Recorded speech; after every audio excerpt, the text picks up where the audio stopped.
ఆదిశక్తి పరాశక్తి అయిన రేణుకా ఎల్లమ్మదేవికి లందబోనం గంగబోనంతో పాటు కాటమయ్య బోనాలను సమర్పించారు.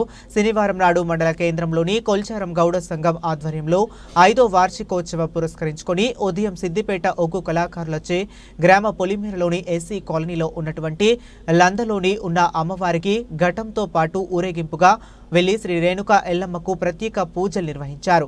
గ్రామ చివరలో ఉన్నటువంటి కోతుల చెరువు వద్దకు గంగబోనాన్ని ఊరేగింపుగా తీసుకువెళ్లి సమర్పించారు. ముందుగా కాటమయ్య బోనాన్ని పెద్ద గౌడ్ వద్ద ఇంటి నుండి ఊరేగింపుకు డోలు చప్పులతో ఆటపాటలతో తీసుకువచ్చి కాటమయ్యకు సమర్పించారు. ఈ కార్యక్రమంలో రామకృష్ణ గౌడ్, దుర్గా గౌడ్, అశోక్ గౌడ్, రమా గౌడ్ మరియు శివకుమార్ గౌడ్, వెంకట్ గౌడ్, కృష్ణ గౌడ్, శ్రీధర్ గౌడ్, లక్ష్మీనారాయణ గౌడ్, ఉపేందర్ గౌడ్, రాజేందర్ గౌడ్, దుర్గా ప్రసాద్ గౌడ్, శ్రీనివాస్ గౌడ్, పాపా గౌడ్, సుధాకర్ గౌడ్, కిరణ్ గౌడ్ తదితర గౌడ సంఘ సభ్యులతో పాటు గ్రామ ప్రజలు పాల్గొన్నారు.